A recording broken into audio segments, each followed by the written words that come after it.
Здравствуйте, дорогие друзья! Салимет Сизбе, Курмете Достар. Сегодня у нас телемост между Сан-Франциско и Москвой. И у нас в гостях два замечательных человека, которые сами представятся, потому что вот я думаю, что лучше всего, когда человек сам может представиться и рассказать, кто он. Пожалуйста. İstemsiz hayırlı yurttaşlar, sizge big zur selam Moskov'dan, sizge big zur sağlık, selametlik, muhabbet dileyim, hem de uzun ömür sizge. Ты уже представился? Да. Ну, я так виртуозно не владею казахским языком, так что я поприветствую по-русски. Друзья, добрый день. Я пианист, друг Эрика и друг Рустама. Мы вместе выступаем, у нас дуэт вокально-фортепианный. Ну и мы дружим уже много-много лет, занимаясь искусством.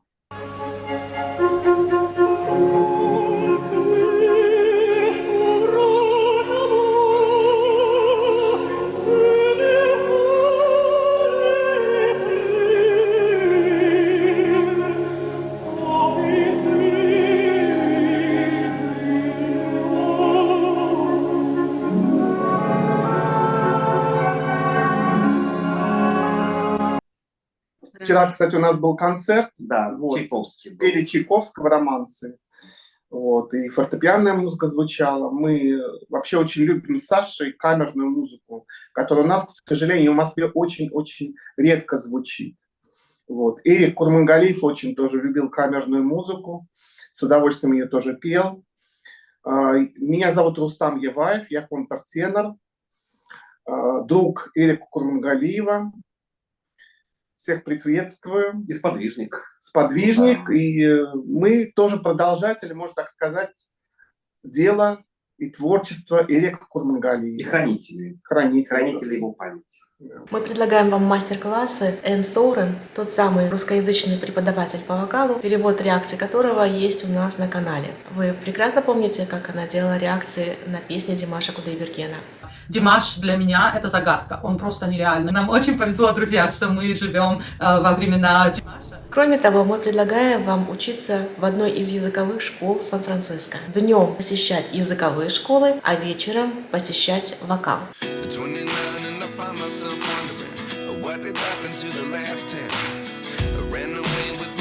А еще мы предлагаем вам выступать на улицах Сан-Франциско вживую, с микрофоном или без микрофона, где вы сможете показать свой вокал, где люди смогут услышать и почувствовать вашу музыку. И, возможно, в толпе найдется тот человек, пусть он будет композитор или, может быть, великий продюсер, который пригласит вас к сотрудничеству.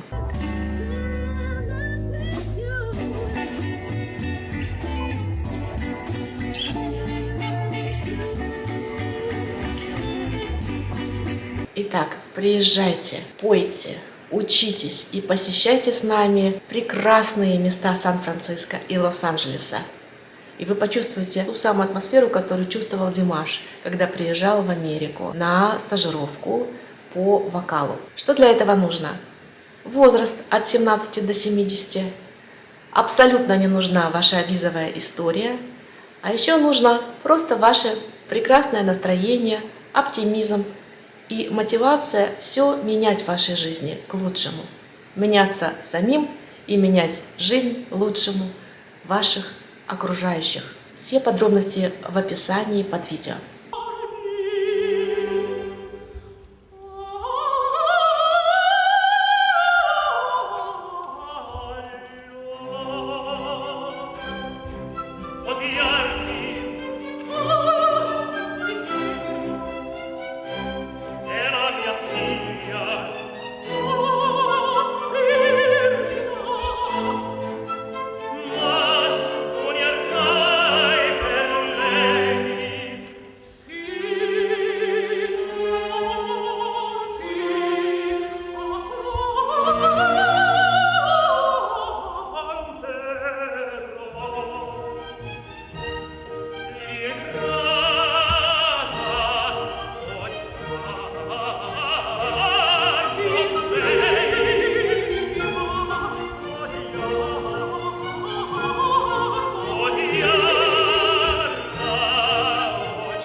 такой вопрос. Прежде чем перейти к Эрику Курмангалиеву конкретно, к его творчеству, я бы хотела задать такой вопрос. Почему? Потому что мы все недостаточно до конца понимаем, что такое время барокко, кто такие кастраты. И почему мы говорим о том, что вот это было не только пение, это вот для таких людей, для костра, даже сочиняли специально музыку. А надо сказать, что кастраты, они диктовали моду в музыке. Они, ну, были настолько одарены, что вот именно их делали людьми, которые в итоге пели контр-альт, контртенор, и как бы они отдавали себя как музыкальный инструмент, то есть отдавали, у них уже потом не могло быть образа жизни семейной, да, у них в итоге отдавали себя, ну вот Искусству. искусству, да, можно сказать. Это так на самом деле? Нет, не на самом деле это не так, потому что, смотрите, если мы берем эпоху кастратов, то все это связано с религией. Потому что тогда в оперу и в церкви, в костелы женщины не допускались. И пришлось просто находить такой вариант, что мужчина должен исполнять высокие партии. Вот. И приходили к такому методу, что искусственному методу. Потому что все-таки кастрация, да, это неестественный такой способ, да, вот. И вот это все связано с как таковой религией, увы.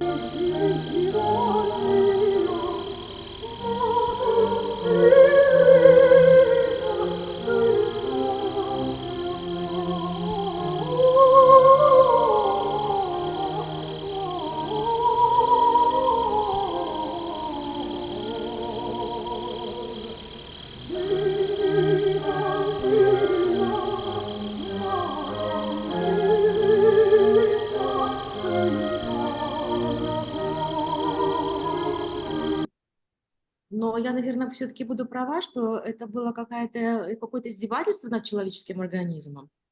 Конечно, конечно, конечно. Но не всех кастрировали. Тогда был большой-большой отбор По способностям. по способностям, по музыкальности, по качеству голоса и так далее и тому подобное. То есть, Плюс я еще читал такую статью, где, например, родители из-за денег могли тоже мальчиков с голосами отдавать на эту жуткую процедуру, чтобы они пели в папском хоре, ну и как бы... многодетные семьи, Да. тяжелая жизнь, беднота. То есть вот от этого тоже шло. Хороший пример фильм Фринелли. Вот там, кстати, вот это тоже оно показано в целом, да, да. Вот, поэтому как бы вот этот голос, он, конечно, искусственно создан. Но говорить о том, что несчастные люди, что у них не было определенных плотских утех, тоже говорить нельзя, потому что контр У них все работало. У них все работало, как у мужчины, но они не могли осеменять, то есть не могли иметь зачать, иметь детей как таковых, потому что не было семени. А так они, как мужчины, функционировали, и многие жили с женщинами, с любовницами. И даже я могу вам сказать, что многие аристократки брали себе в любовников, да, именно Потому что касатов. безопасно. Безопасно и как такие вот.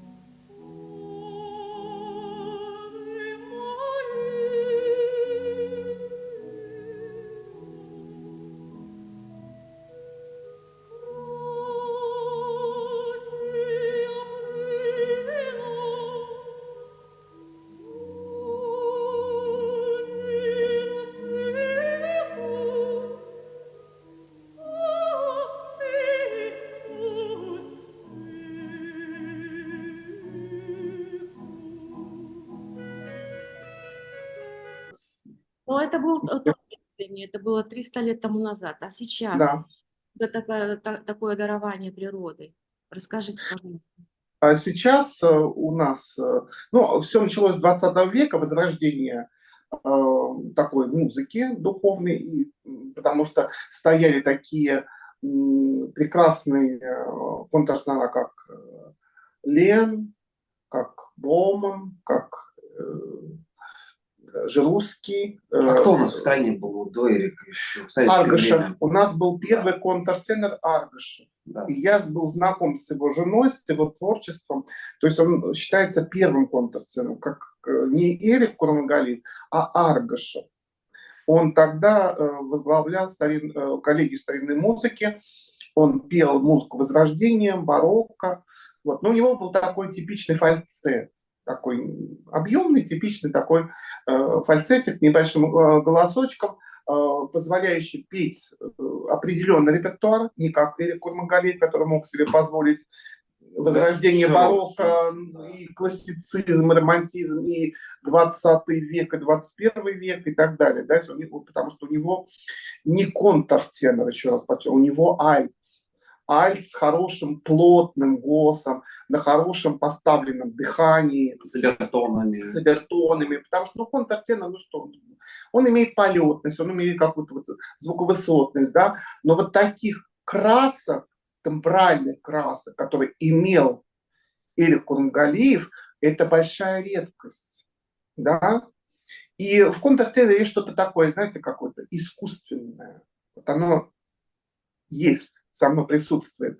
В Эрике этого не было, потому что вот Эрик для меня, как контртенор, ну, я не люблю слово кумир, да, но вот эталон, как должен петь настоящий, поставленный на дыхание голос. Полноценный, по технике и так далее, по обертонам, по краске. Поэтому Эрик, вот, мы до сих пор о нем помним, любим, ценим его.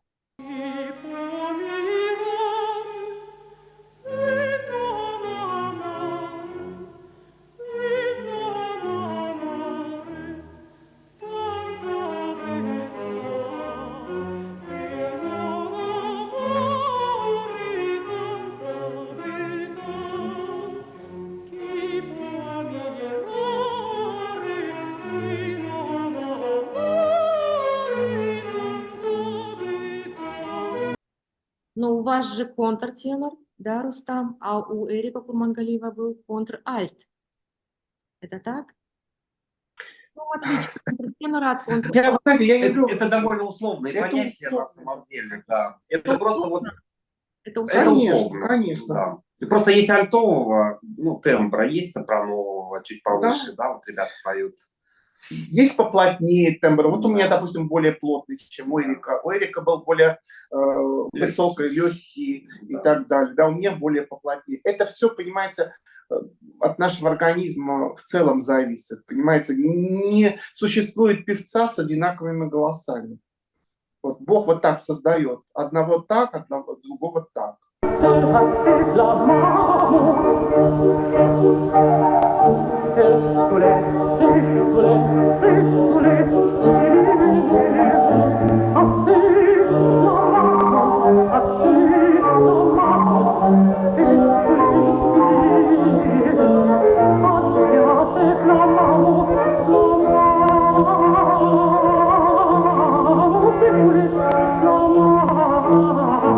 Эрик Курмангалиев настаивал, он говорил, что я контр-альт. И вот его музыка звучала, мы знаем прекрасно, в произведениях Шнитке, да?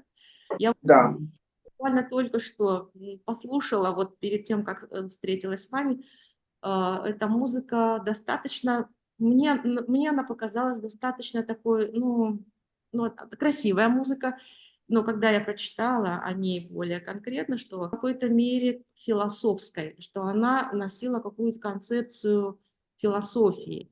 Так в чем же музыка, в чем она заключалась? Вы можете сказать более подробно? Я правильно? Давайте мы более конкретно, да, подойдем к Шнитке, потому что Шнитке это настолько композитор не для широкого слушателя, да, начнем с этого. Хотя он мега известный. Он, да. Но опять же на любителя, да, вот если вы говорите о докторе Фауст, где он пел Мефистофеля, это одна музыка. Если мы говорим о симфонии второй и четвертой симфонии, которые были посвящены Эрику Курмангалиеву, это божественная музыка на литургический текст. Понимаете? Поэтому вот... Жанар имеет в виду, видимо, Фауста. Фауста, наверное, вы имеете в виду, да? Где он поет партию Мефистофеля. Да, да. Да. Вот я Ну, хотела... смотрите, да. Но вот эта партия, я ее тоже пел. И могу сказать, что вокально-технически она очень непростая. И в себе имеет какой-то тоже вот определенный смысл. Потому что если мы берем Мефистофеля, там исполняется как бы дуэтом. Потому что там исполняется контртенор, и на твой голос, где ты поешь, добавляется еще эстрадный вокал контральтовый. Потому что изначально было это написано для Эрика Курмангалиева, да, если мы берем как бы предысторию этого сочинения, и Аллы Борисовны Пугачевой, которые не допустили в тот момент на сцену большой там, концертного зала Чайковского. Да. Вот. Да, и к чему я говорю? В том, что партия, она написана как бы в дуэтном плане, то есть идет основной голос и дальше как бы каноном продолжает эстрадный вокал такого низкого женского голоса. И это очень интересное сочетание, потому что сам голос контртенора, он чистый, он достаточно, да, академический. И вот это сравнение, я думаю, он неспроста это сделал, потому что, ну, Мефистофель, мы понимаем, кто он такой, да, он имеет две стороны. Как мы все. Как и мы все. Хорошую и плохую.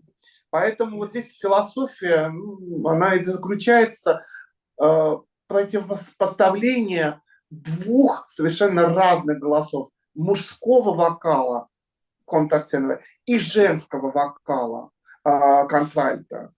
Вот. Я думаю, что вот эта партия, она очень сложная, потому что там постоянно большие скачки, постоянно высокая тесситура на немецком языке и на русском языке, есть два варианта. И там действительно очень сложно, потому что, чем еще сложность? Потому что я пою без микрофона, а вторая партия, которая звучит со мной каноном, она поет в микрофон. То есть она как бы меня перекрикивает. Эрика первый раз. И после этого у меня было такое впечатление яркое от него и от того, как он изображает женщину, или это женщина, похожая на мужчину, изображающий мужчину. Это именно тот случай, что это как бы вне этой проблемы. Это Эрик Курмангалиев.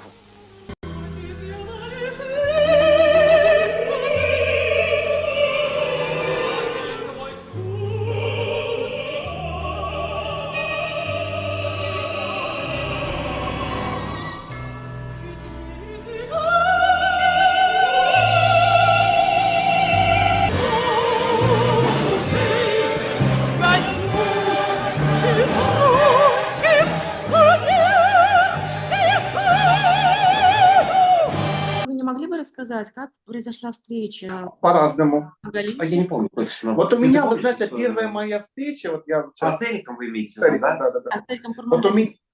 Да, с Эриком. Это очень веселая история. Да. У меня произошла встреча по телевизору. Я, поступив в музыкальное училище на дежурство хорового отделения в 93 году, пришел, по-моему, в гости к бабушке и включил канал «Культура». Я просто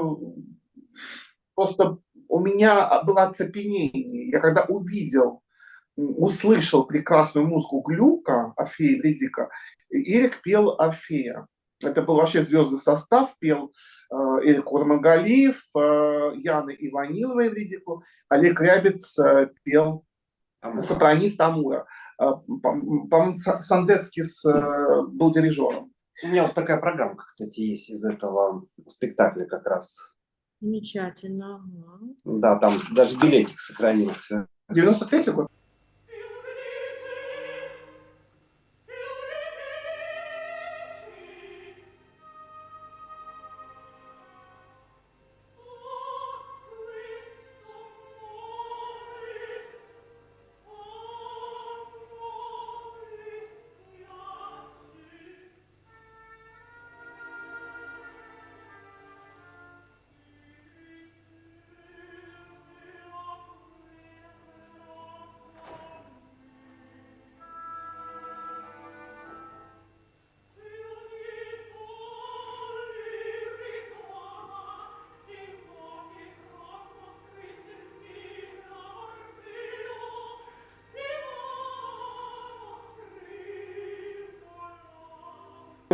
И я, конечно, вы знаете, я в оцепенении был, потому что я не понимал, кто это, женщина, мужчина, и как. Ну, потому что женщина не может петь таким голосом. Это был настолько мужской голос потенциально, мужской посыл, но при этом вот какой-то вопреки всему.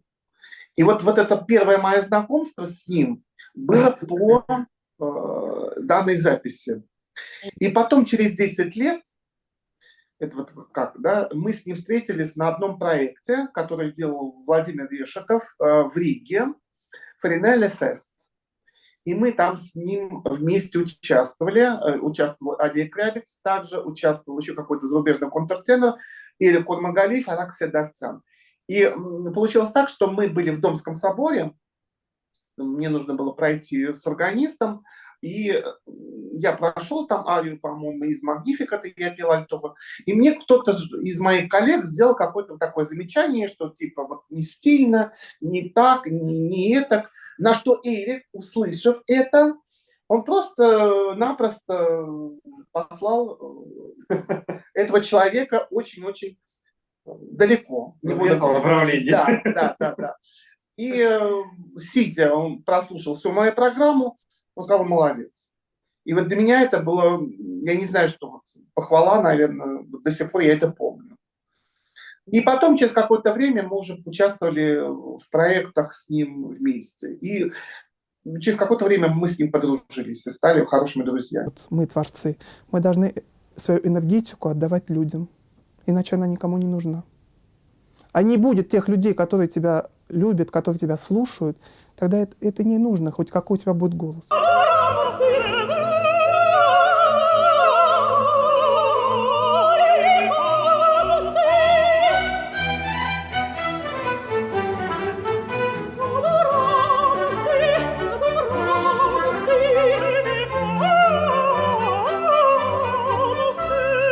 Последние годы жизни, это 2007 год, последние месяцы даже, он жил у меня дома.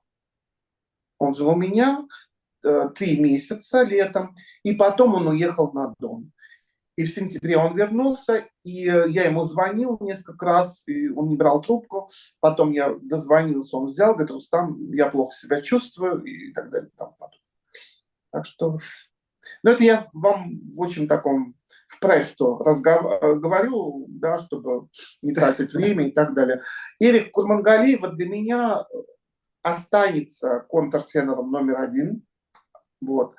И для меня это, знаете, вот, прежде всего, он не просто с красивым голосом, он настолько сопереживал каждое произведение, была такая боль, да, что это дорогого стоит. Понимаете, через боль, через какие-то определенные свои жизненные критерии, которые он пережил, он очень много пережил. Очень много. И мы с ним очень часто встречались. Последние годы вообще у него были, не побоюсь слова, нищете умер. Нищете. Он никому не был нужен. Вот сейчас очень много пишут, какой Эрик замечательный. Понимаете, мы можем только писать. А вот помощь, нужная для человека, она была оказана вот единицами. Понимаете? Вот настоящая помощь.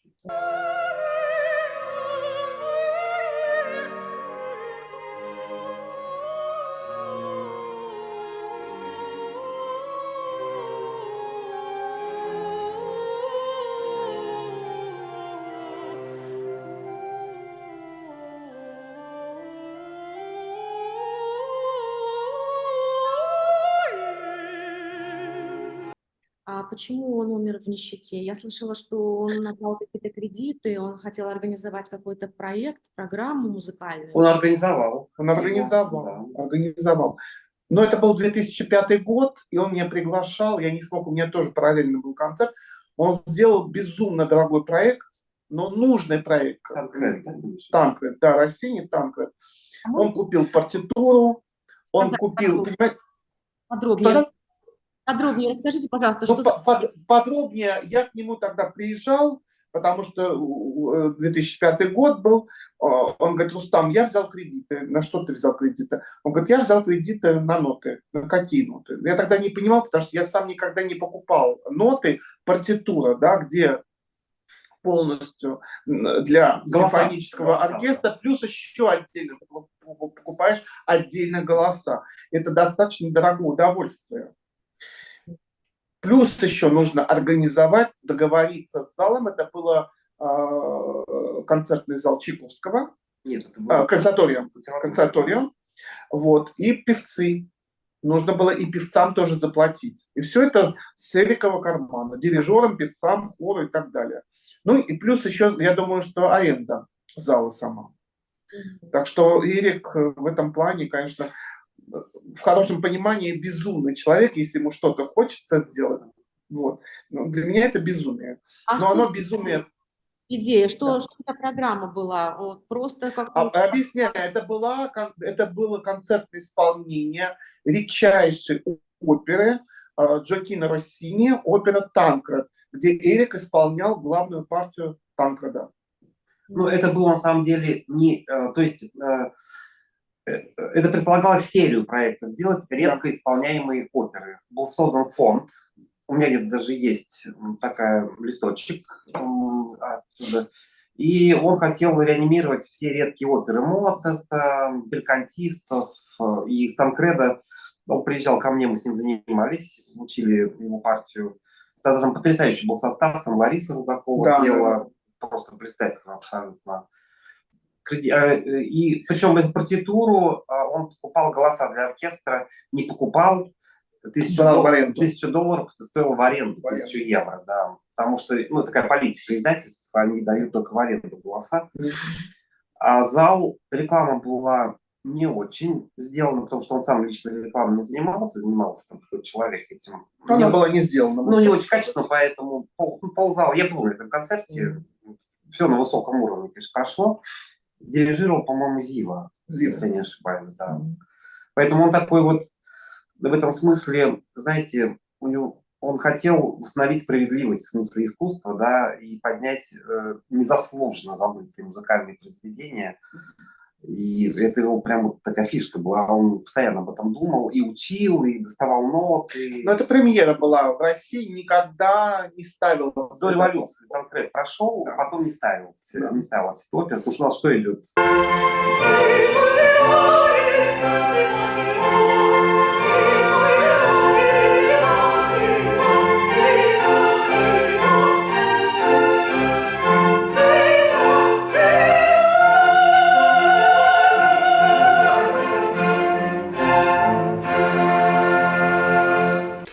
По поводу премьеры оперы «Танкред». Вы собрались с вашими друзьями. Мы сейчас до эфира долго с нашей редактором Асей Друяновой допытывались у вас, какая организация, все дело. Оказывается, ничего нету. Просто 3 человека решили исполнить оперу Россини, которая не шла в нашей стране, получается, 2 века почти. Да. Вот, они просто решили это сделать. Они сами арендовали большой зал консерватории, пригласили людей и сделали все это. Возникает вопрос, для чего? То есть то, что это вам не принесло денег, понятно, то, что денег вы потратили кучу, тоже понятно. Значит, не материальный какой-то интерес, а какой? Духовный. Мы хотели это исполнить при любых обстоятельствах. И мы это сделали. Это наш человеческий, музыкантский, в конце концов, поступок. Вам кажется, что сегодня много есть людей, которым интересно и которые хотят послушать, можно сказать, никогда или мало когда исполняемую оперу Россини? Я думаю, что да. Судя по тому успеху, который царил в тот вечер в Большом зале консерватории, я думаю, что публика, для нее всегда интересно что-то новое, что-то красивое, необычайное, необычное. Это первый будет Россини, дальше будете дальше двигаться. Дальше это будет путем. Обязательно будет. Любыми силами, любыми лбами мы будем прошибать эту стену и пытаться донести до российского слушателя те неизвестные оперные шедевры, которые у нас их никто не знает.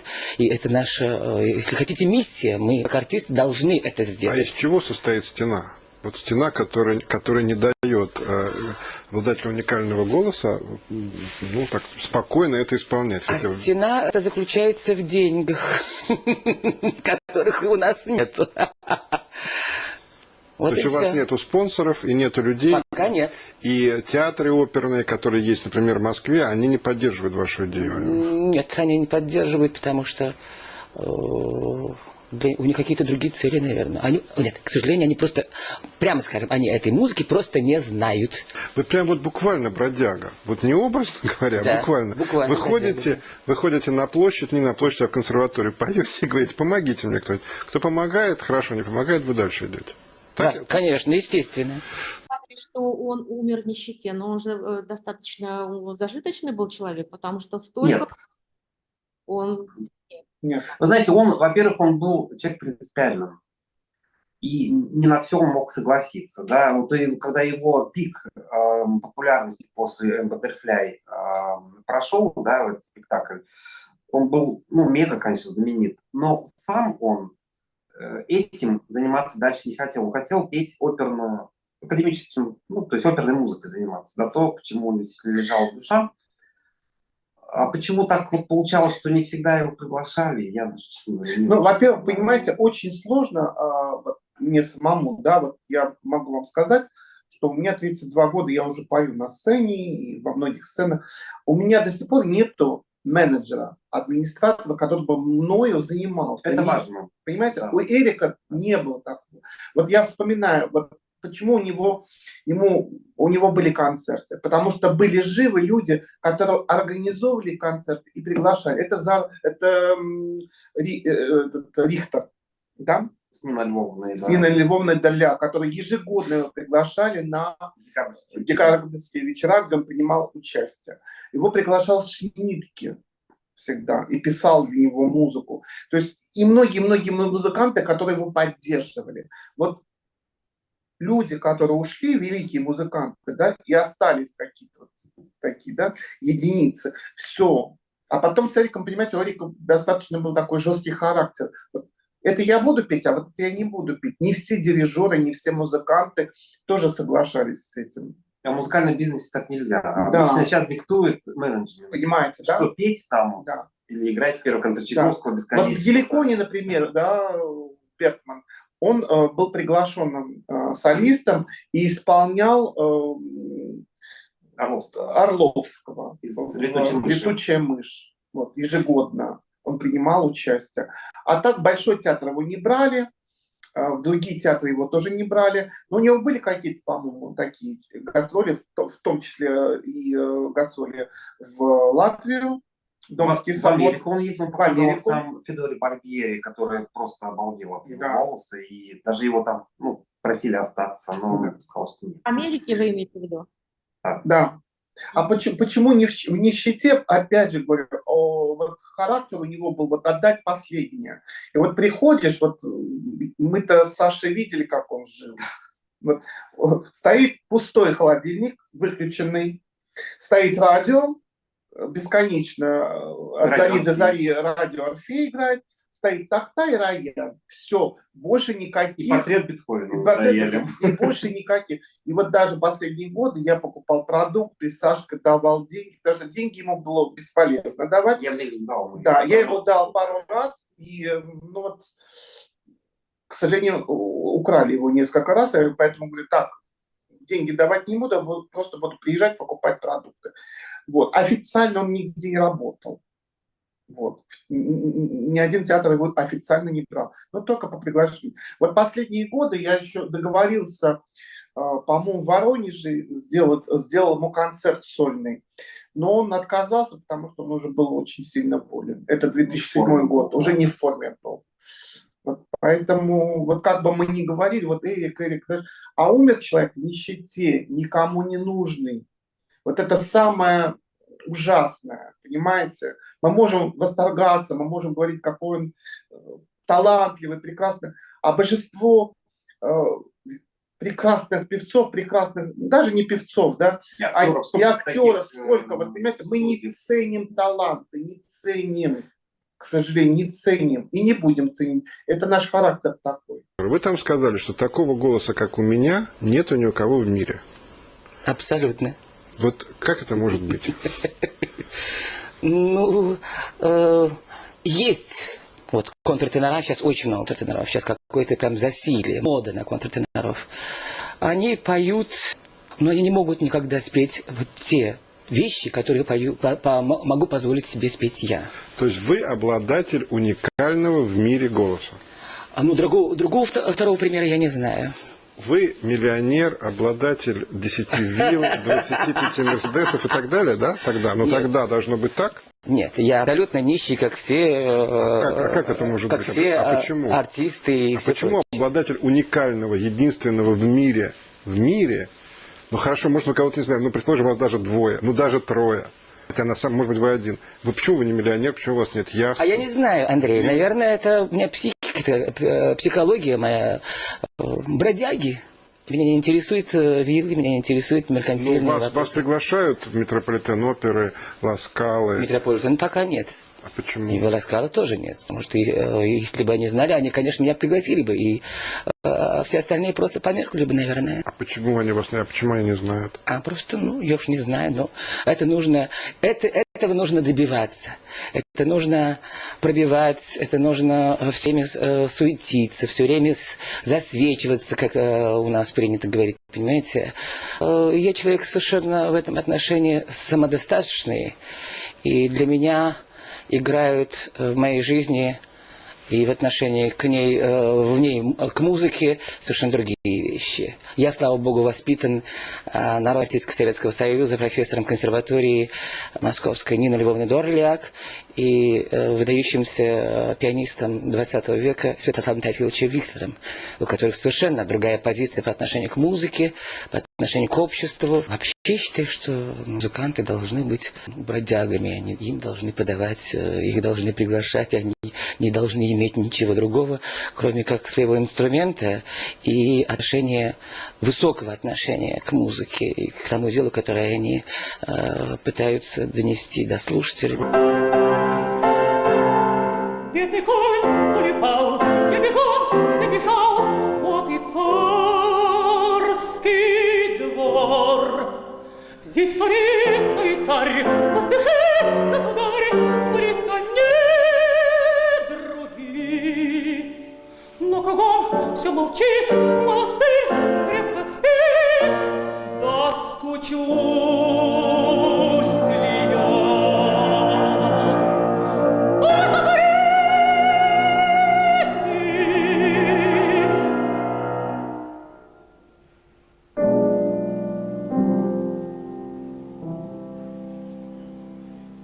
Ах, зачем не видитесь я? Ах, зачем не богатый?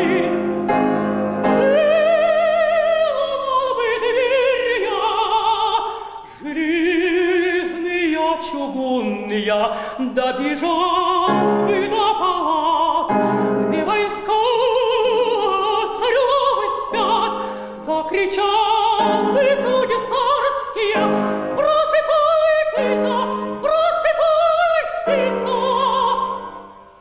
Голос бы, что колокол прозвучит, услышат все, даже мертвые.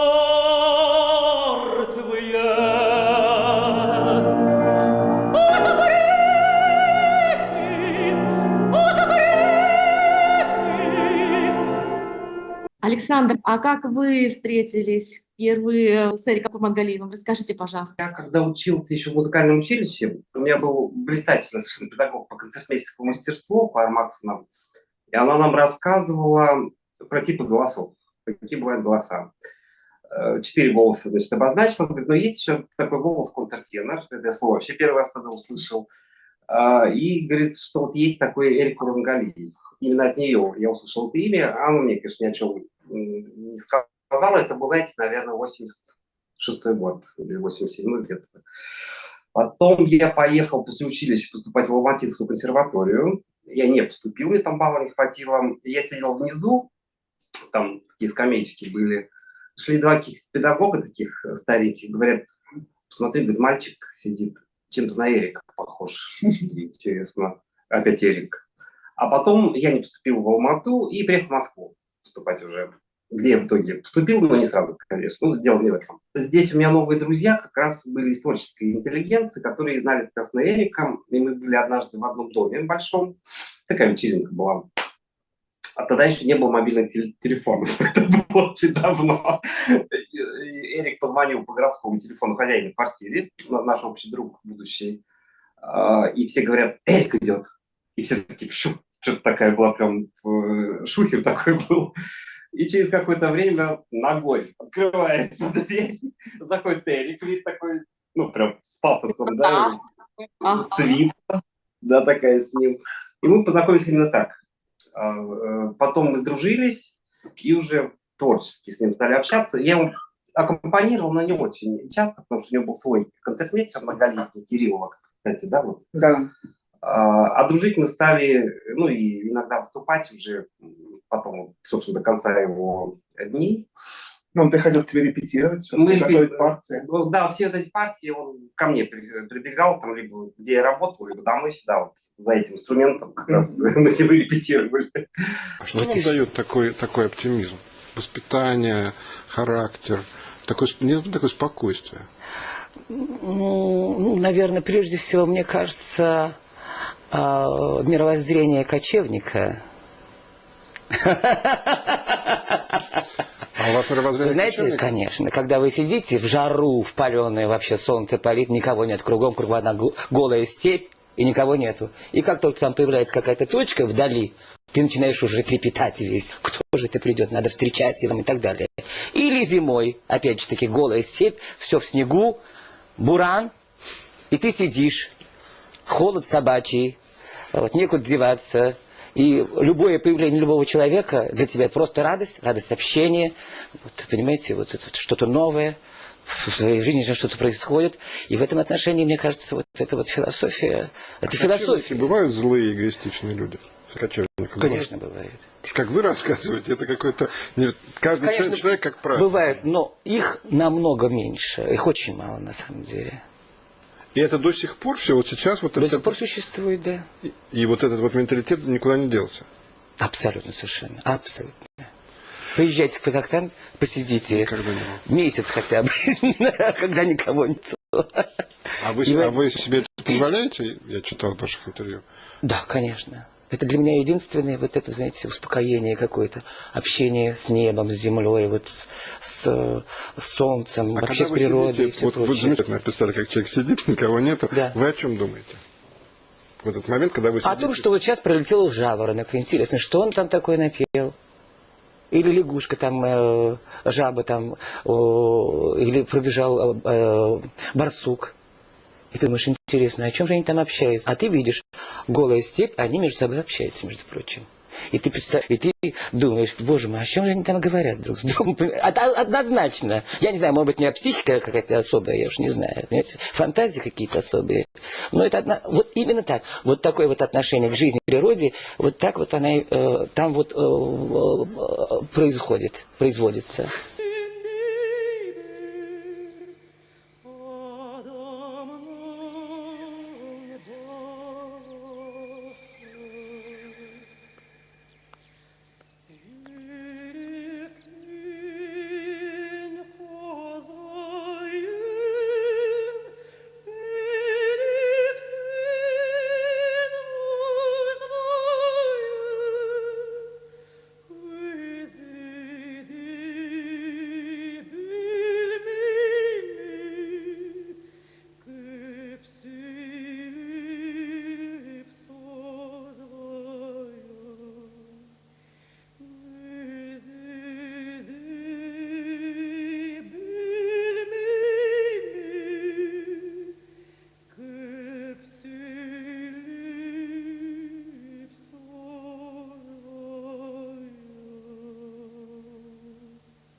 Портрет Эрика Курмангалиева, он у вас, да, хранится, я так поняла?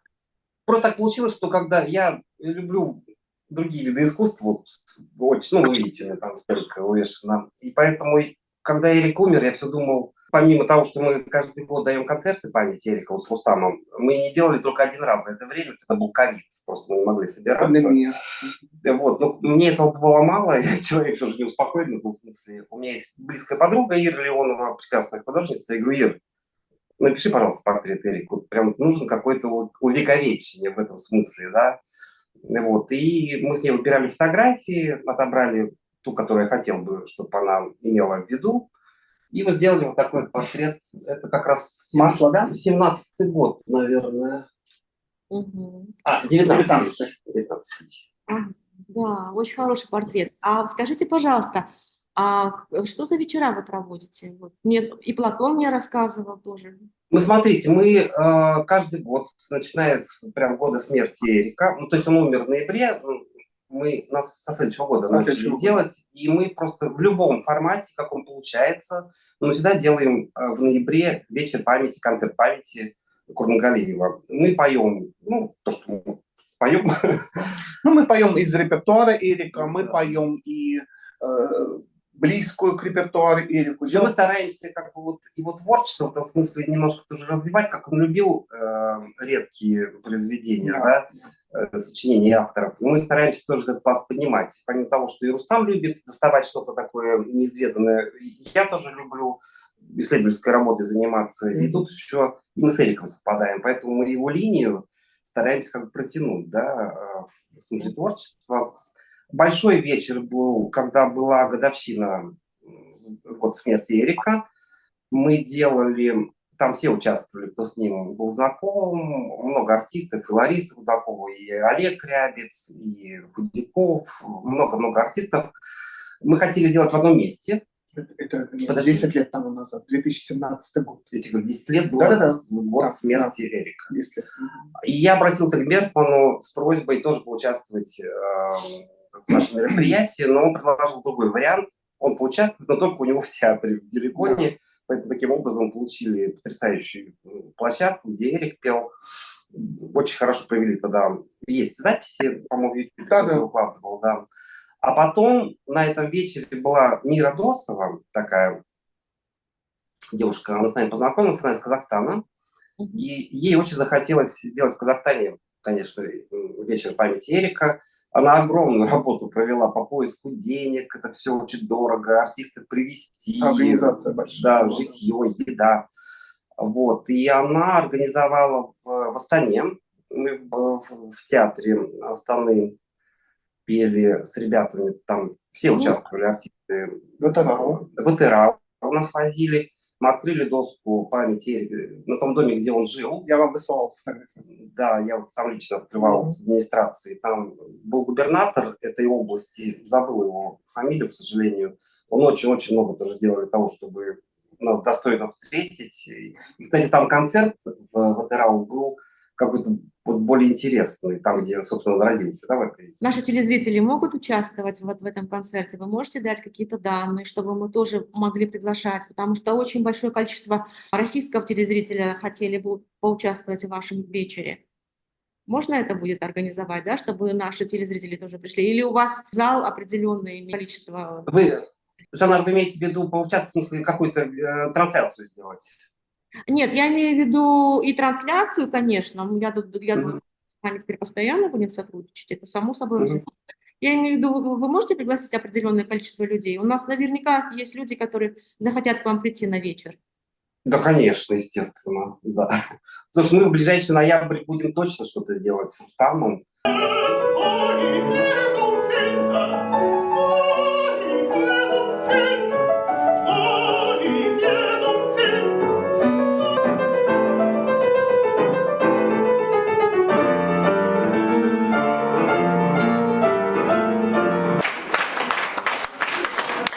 Нет, у нас ближайший концерт с Сашей. Вот мы вчера отпели музыку Чайковского, романсы и фортепианная музыка. И у нас будет 29 марта музей военной формы. Мы поем музыку Петра Ильича Чайковского. Мы имеем в виду, Жанар, все-таки память Эрика. Память Эрика, наверное, на следующий будет в ноябре. Вот. Я надеюсь, в библиотеке Боголюбова. Ну, наверное, да. Мы обычно там всегда проводим. Там прекрасный зал. Вот. Очень красивое место. Очень Я красивое просто место. работаю, да. А И вот там вы- Эрик пал, и там даже он дарил нам свои ноты. У него был такой экслибрис в виде ключика скрипичного. Мгм. И вот у нас тоже ноты там хранятся его. У меня, кстати, тоже очень много нот и клавиров, и вообще так отдельно нот. Я помню, он мне первый раз подарил ноты Россини и написал «Восходящей звезде от угасающей». Вот. Эрик, конечно, очень в этом плане, конечно, юмора, конечно.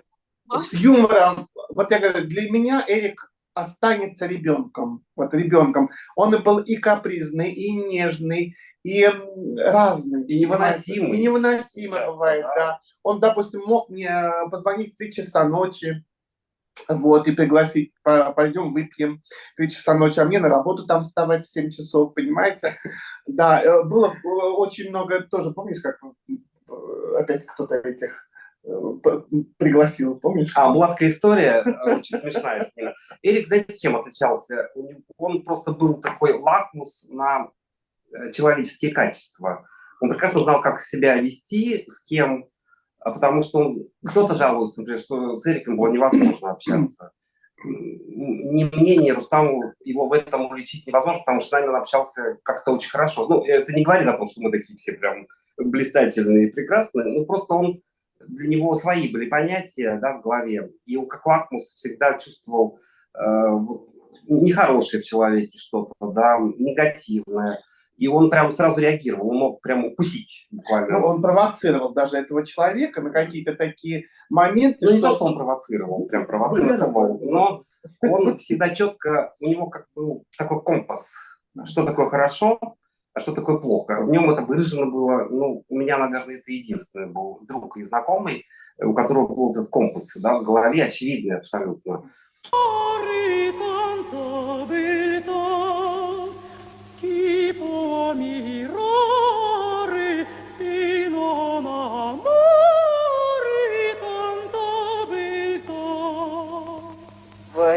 Репертуар у меня подбирается в основном только как я вот чувствую музыку. Я чувствую, что она меня очень трогает, и что я ее переживаю, и что я могу свои переживания как-то, вот, понимаете, именно вот путем исполнения, исполняя эту музыку, я могу как-то высказать свои переживания внутренние. А это может оказаться любая музыка. Это и 18 век, и 20 век, и 19, все что угодно. И была такая смешная история.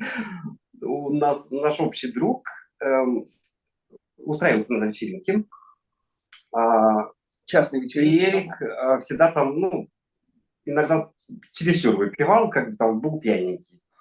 А у этого друга, он был чиновником довольно крупным, и к нему в следующий вечер должны были прийти какие-то чиновники из разных областей, как бы, да, московской элиты, такой чиновничий. А поскольку Эрик же знаменитость, ему наш друг говорит: Эрик, я тебя хочу позвать в гости, только, пожалуйста, приходи трезвый. Он говорит: хорошо. Я там был на этом вечере, просто свидетелем всего этого был. Приходит Эрик, действительно трезвый абсолютно, прекрасно выглядел, хорошо одет. И он смотрит на всех чиновников, там все за круглым столом сидели, он так на них смотрит. А кто проституток пригласил? То есть он, конечно, очень негативно относился к этим всяким властным делам. Вот. И таким образом выразил, ну, это с юмором все хохотали, в том числе тех, кого он таким образом позвал. Да, он, кстати, всегда любил мат, но мат у него, это, знаете, вот как будто ты такой лексикон французского прононса. Ну, это был тоже, он все делал хорошо, да? Это так было красиво, это так было, знаете, такое созвучие, талантливое, кого-то, вот, знаете, прям, вот Эрик этим отличался.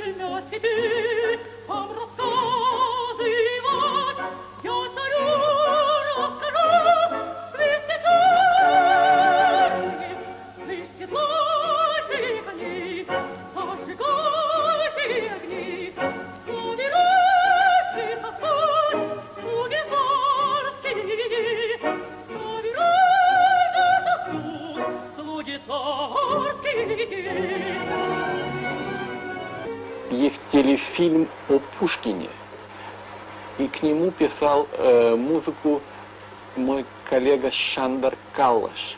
И мне чрезвычайно понравилась эта музыка, и прежде всего вот чем. Там дано несколько стихотворений Пушкина в виде как бы романсов, но эти романсы исполняются не мужским, не женским голосом, а голосом внетелесным, голосом контратенора. Как бы душа поэта, она лишена этих двух борющихся в сущности, в его, так сказать, жизненной сущности начала. А в душе эти два борющихся начала слиты. И вот это пелось этим голосом.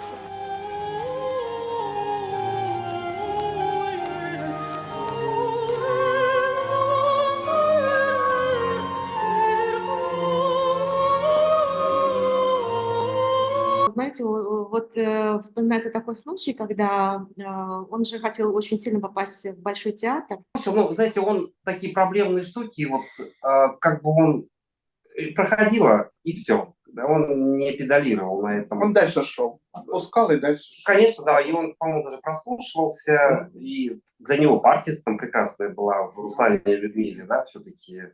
Именно по голосу он прекрасно ее пел, Ратмира, имею в виду, и Ваню, он чудесно пел. Ну, как-то вот, это еще было то время, тем более то время, когда взять мужика, контртенор, на такую классическую, традиционную партию, ну, конечно, не решились. Это уже гораздо позже Магомадов пел, да, в Большом театре. Да. Миненко, Магомадов, ну, это 2012 год. Да. Представляете, сколько времени прошло. Потому что стереотипность мышления, оно, вот, к сожалению, дало свои плоды, и мы не услышали Эрика в опере как таковой, неважно, в барокко, в классицизме, в романтизме и в русской музыке, потому что он пел и Ариоза воина из кантаты Москва Чайковского, он пел и Леля, он пел и Чайковского Леля из сказки «Снегурочка» тоже, ну, естественно, Ваня, Ратмир. То есть вот такие партии. А потом его белькантовый репертуар. Конечно. Это прямо его был конек, учитывая его объем голоса. Потом у него была пулеметная техника. Вот мы когда с ним занимались, он ко мне приходил, он когда распевался, он распевался до си бемоля. И это был просто вот, ну, удивительной точности техника. Он не всегда был ровный, надо сказать, да, особенно на выступлениях публичных. Но вот когда я с ним работал, я каждый раз поражался, как он это вообще может делать. Чудный сон живой любви, будет жар моей крови, слезы жгут мои глазами, краюкая тоска. Чудный сон живой любви, будет жар моей крови, слезы жгут мои глаза.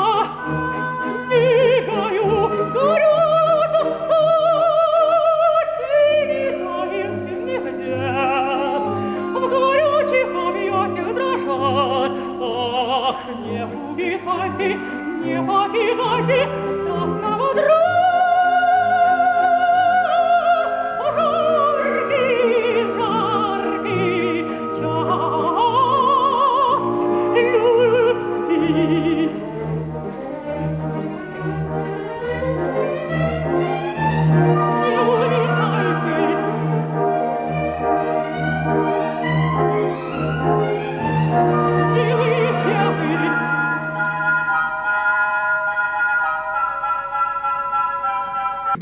Очень был работоспособный был. Да.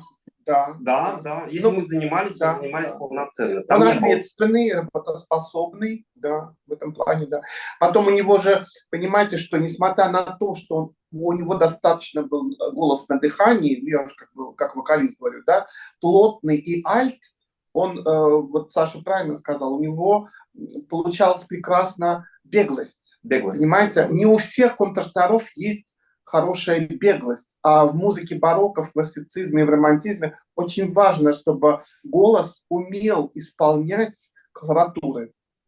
Да. Колоритурные, беглые, вот такие партии. Трудные, да. Тем более Генделя, понимаете, любая опера Генделя, любая опера музыки барокко, я уже не говорю про романтизм, она подразумевает обязательно умение петь виртуозные партии, что Эрих обладал феноменально. То есть его голос звучал прекрасно в исполнении вот такой сложной техники беглости. Да, да.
Вы знаете, у меня был такой случай, когда Эрик уже пел довольно мало. У нас открылось радио «Классика», что ли, называлось. Да, это какой год? 2004 год. И он меня позвал на... У них была онлайн-запись прям вживую. Как бы, да? Это была первая, по-моему, программа, одна из первых. С симфоническим оркестром Чайковского. Они там исполняли, по-моему, симфонию Брамса, а во втором отделении пел Эрик свои арии. И барочные, и белькантовые. И мы пришли на этот концерт. Сзади меня... Подождите секундочку. Сзади меня сидели двое каких-то молодых людей. И говорят: ой, Эрик что-то совсем уже не поет, плохо, сейчас, наверное, будет там сплошной срач вообще на сцене, непонятно. Я знал, что так могло быть, потому что мы знали Эрика, что если он был немножко не в форме, он мог так вот самочувствие не очень спеть. Начал петь Эрик, вот поверьте мне, я вживую это слышал, это был настоящий акт высокого искусства, владения голосом. Он такое там творил.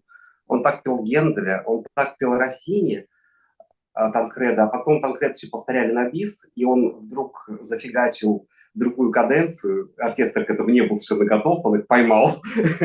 Это было абсолютно великолепно, вот я до сих пор в ушах слышу концерт. А я слышал по радио трансляцию, и вот никогда не забуду, как он спел секста Моцарта из «Милосердия Тита». Достаточно очень, как бы вам сказать, она сопрановая партия. Потому что там в основном верха. И великолепно звучали у него верха, несмотря уже на возраст, понимаете, да, у контртена такой голос возрастной, то есть уже после 40 есть проблемы, уже не такой свежести голос, да. У Эрика это все прекрасно звучало, и в конце я никогда не забуду, когда он пел Россини последнюю часть из маленькой торжественной мессы «Агнус Дей». Вот это было феноменально, это было великолепно. Они потом в декабрьских вечерах исполняли, да. уже после смерти Риктора. Я с ним тоже готовил эту партию, Альта оттуда. Вот в Ютубе, кстати, вот мы сегодня говорили по поводу Танкреда, в Ютубе он есть, могут послушать многие, набрать 2005 года запись. В консерватории? Да. И есть, я вот недавно обнаружил феноменальная запись оперы Генделя «Адмет», где он тоже там поет. Но вообще, я считаю, ну, высший пилотаж – это Березовский Алкид. Вот там Эрик молодой, это виртуозно, это на таком вот высочайшем уровне эта партия Алкида. Она сложна, но Эрик это великолепно спел. Вот. Это тоже есть. И в Киев они возили. В Киев они возили. У меня даже программа сохранилась, кстати. Алкид, опера Алкид.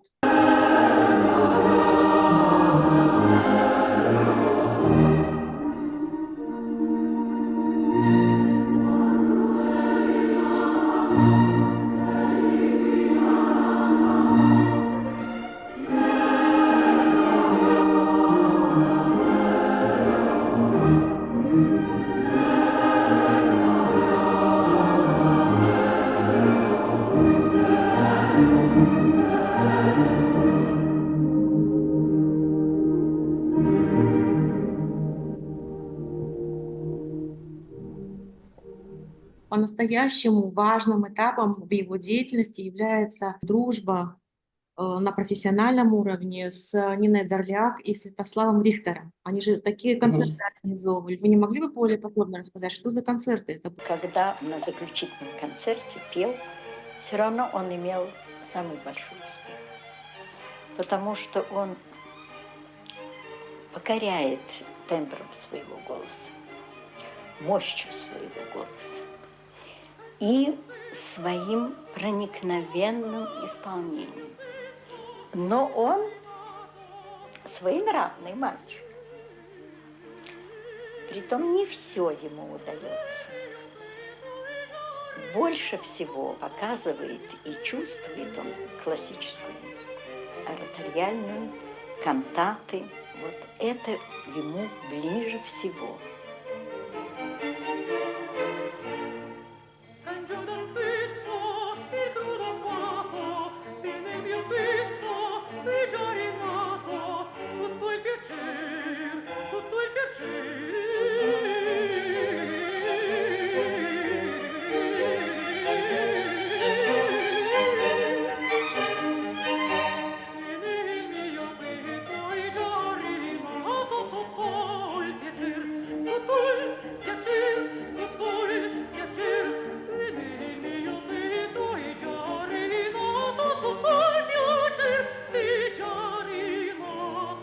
Ну, во-первых, декабрьские вечера. Его всегда приглашали. Это было знаковое событие того периода в Москве.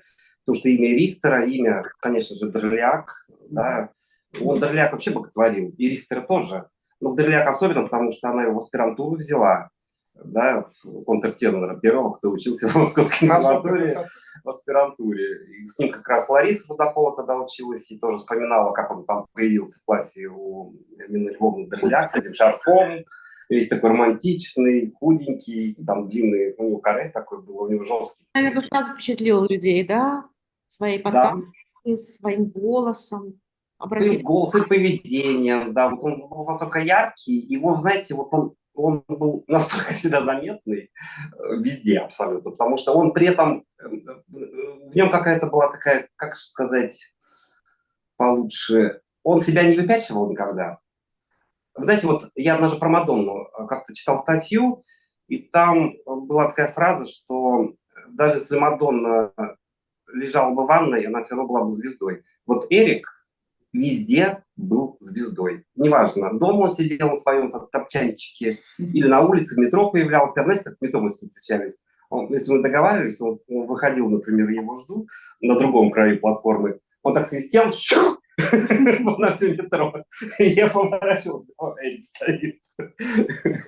Безумно харизматичный был, безумно харизматичный. Рустам, у вас же был дуэт, а почему вы не говорите о дуэте? Расскажи про дуэт. А дуэт у нас получился вот как вот так спонтанно, и нас продюсер этого проекта Фринелли Фест Владимир Решетов просто попросил, потому что, ну, понимаете, певцы – это особый такой амплуа. Все считают, что они лучше, и договориться с кем-то, спеть, тем более дуэт, это очень большая проблема. Все же звезды, все же профессионалы. И я звоню Эрику, говорю, Эрик, я его всегда звал Эрикуся. Так. По-свойски. По-свойски. Я говорю, Эрикусь, слушай, ну вот На что он улыбнулся матом, говорит, ладно, приезжай. Типа. Ну, в общем, получилось как? Получилось так, что мы говорим, давай, чтобы тебя не затруднять, потому что у меня нет проблем выучить что-то. Вот. У Эрика всегда была проблема, это же надо встретиться с пианистом, надо, давай что-нибудь возьмем из того, что я пел, без проблем. И мы с ним решили, говорю, давай Вивальди споем. Вивальди, тем более, оно не такое высокое, Вивальди Лаудамус Те. Вот, она очень подходила, тем более Вивальди мало кто пел на этом проекте. И мы с ним это спели, но это, конечно, Эрик же непредсказуемый был человек, потому что у нас была всего одна оркестровая репетиция перед концертом. И Эрик не попадал, потому что сам дуэт быстрый, и нужно просто вот дал темп дирижер, да, а Эрик вот не попадал. Один раз не попал, второй раз, третий. Но на четвертый раз дирижер сказал, как споют, и так и споются. Эрик послал его. Вот. Я тогда, когда я пел этот дуэт уже на концерте, у меня было, конечно, такое немножко обморочное состояние, потому что, говорю, самое главное, чтобы мы с ним совпали. Понимаете, да, что такое совпать с оркестром, с солистами, это очень сложно.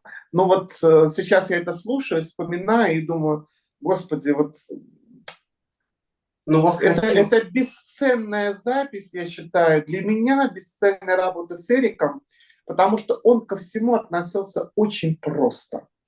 Очень просто. Но при этом он, видя мое состояние, он видит, что я уже все, сейчас упаду. Но он собрался, и мы с ним это спели. И у вас красиво сливались глаза. Да.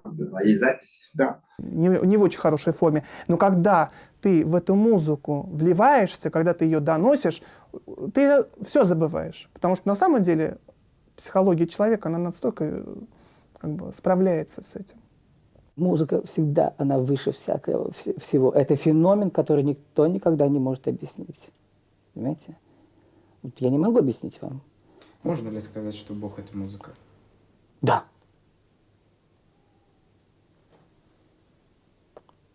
Если вы говорите, что Бог, верите ли вы в Бога, я вам скажу, я верю в музыку. Да, я верю.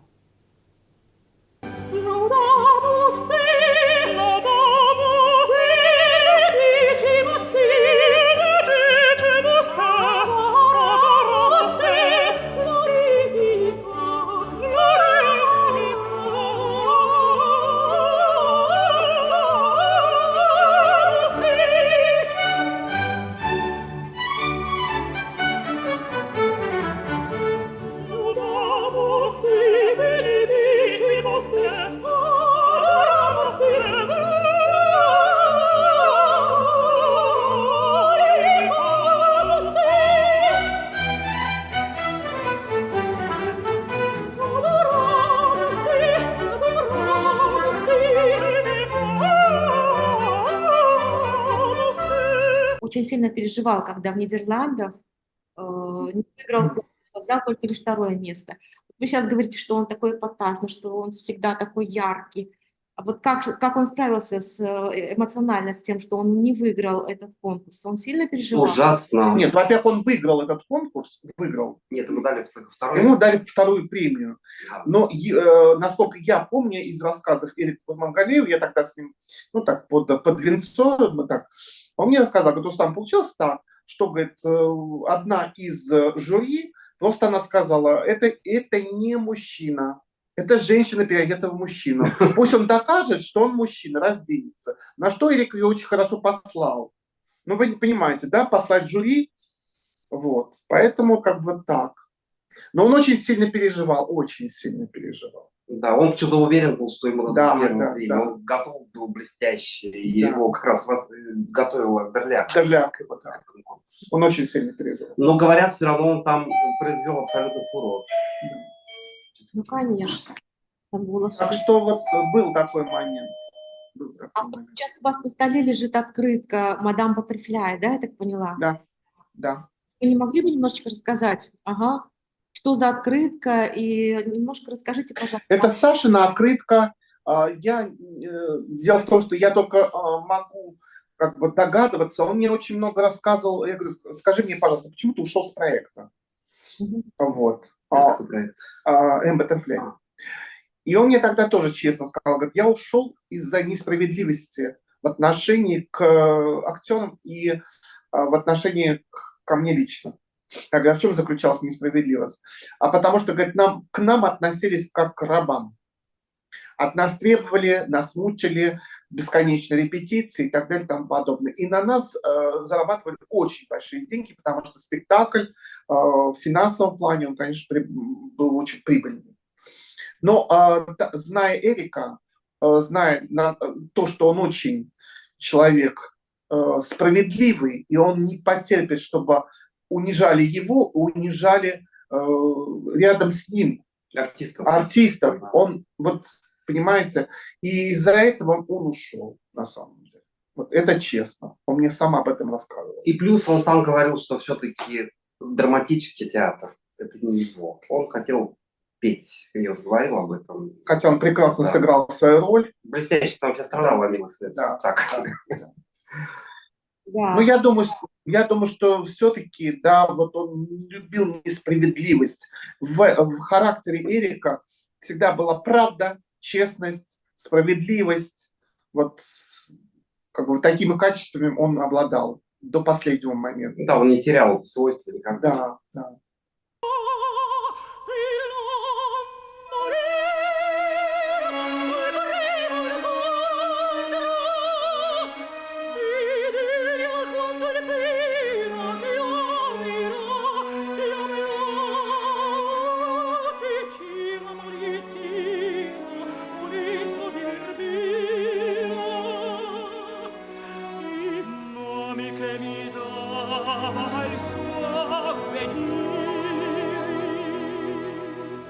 Но несмотря на то, что всегда было вокруг него много людей, друзей его, он в одном из видео я видела, значит, там говорили о том, что он был одиноким человеком. На самом деле это так? Вы знаете, ведь проблема не в том, что очень много людей, которого окружало. Поверьте мне, очень было много людей, завистников, людей лишних, понимаете? Когда люди просто использовали его, там, переночевать, выпить и так далее и тому подобное. Было такое, было. Плюс мега его популярность, конечно, тянула к себе магнитом разных совершенно людей, которые, может быть, не являлись там честны по отношению к нему. Да. Многие использовали его в корыстных целях, поверьте мне. А Эрик, он вот для меня он останется и будет ребенком, вот как бы вот ребенок, который во всех хороших проявлениях.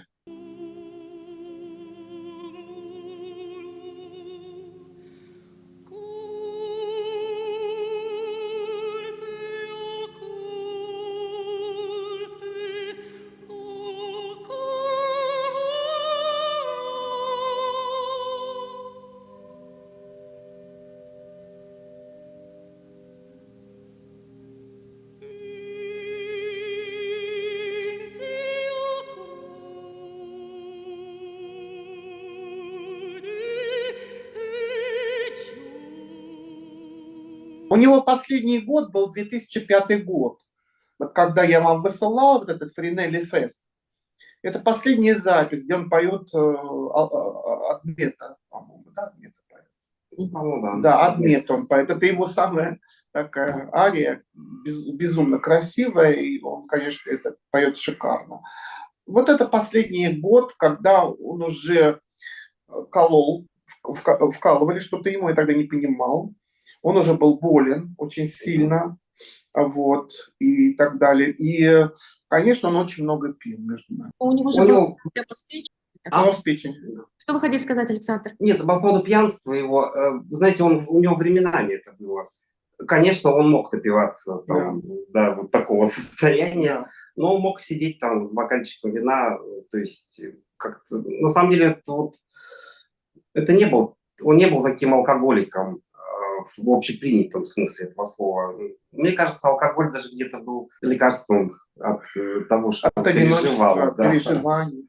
Вот он у меня, допустим, мы еще, кстати, знаете, что не сказали? Вот я открыл для себя, что Эрик был очень гостеприимным. Я когда к нему приезжал с продуктами, он же меня вообще не допускал на кухню, говорит, все, сиди там, картошку чисти. Он прекрасно готовил. Он мог и мясо там потушить, и пожарить, и так далее.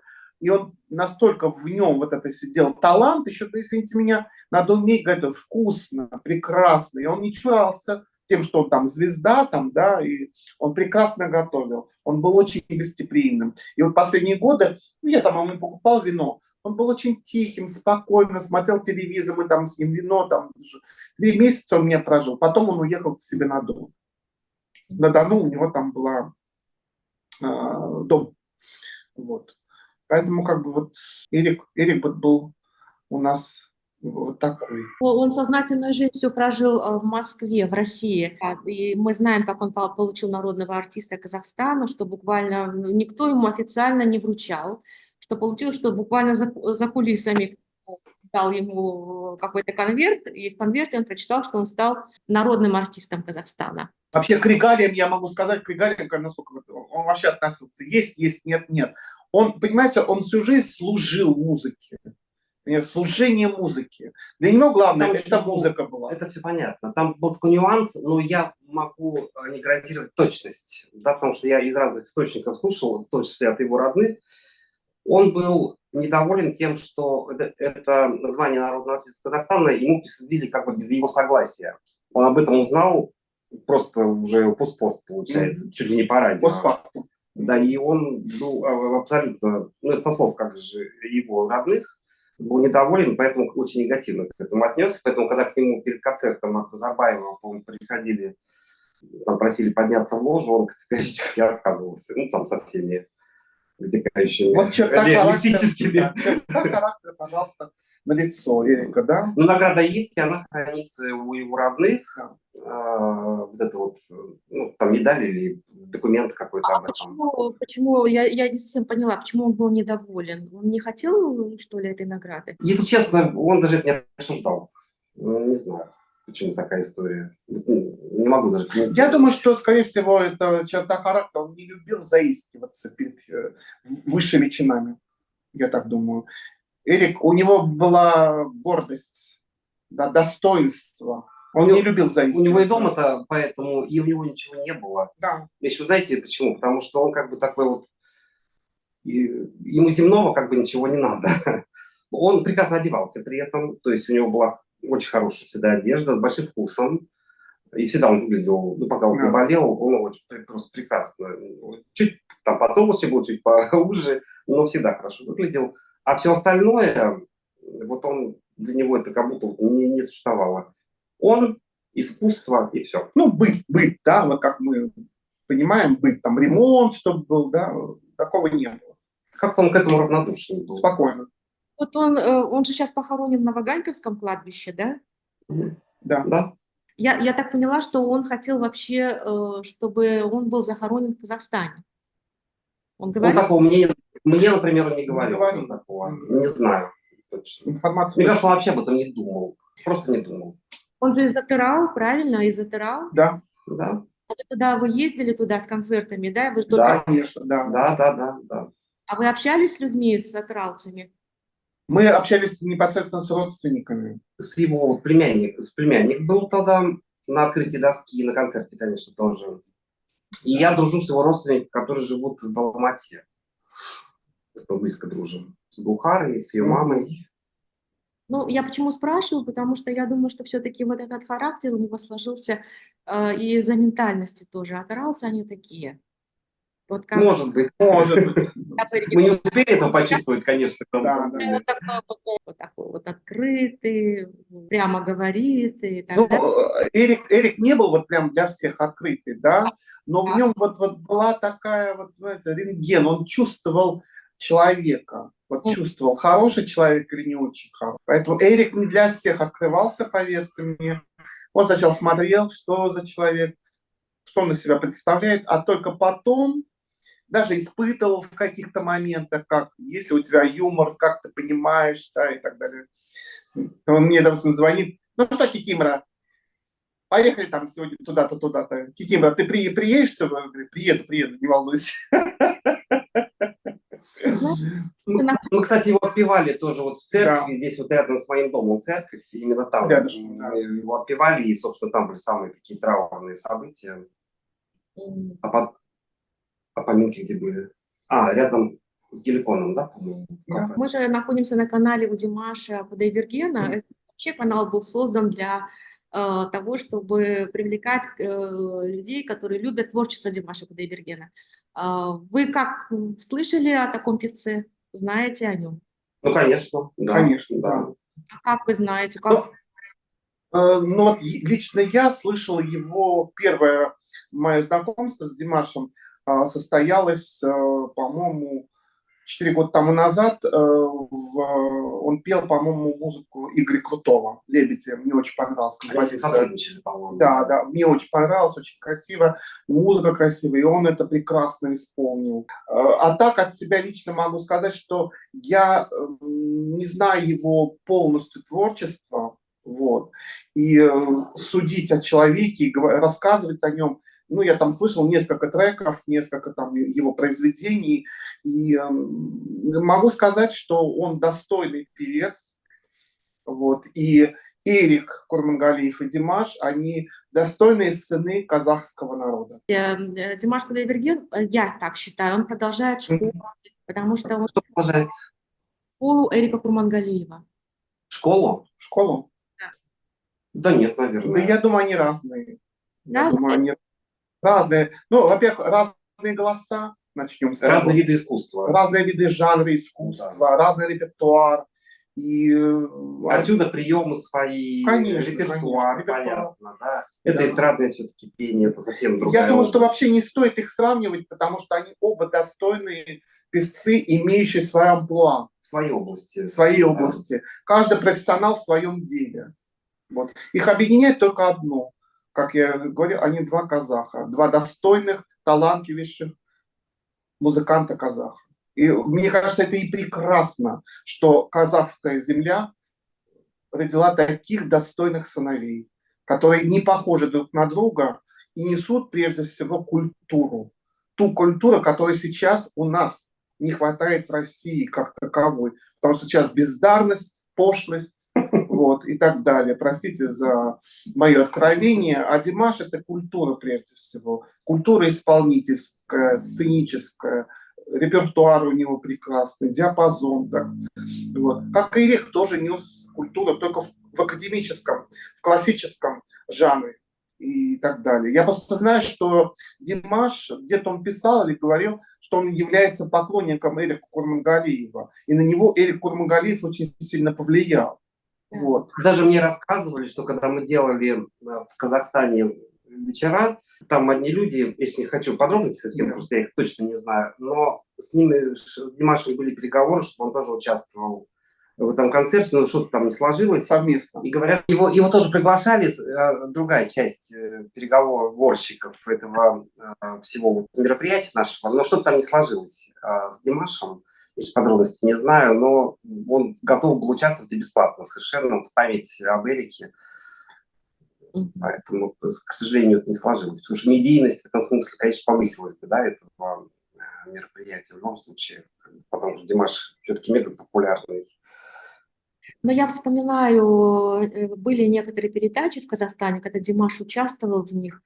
И вот он просто сидел и тоже вспоминал какие-то эпизоды из...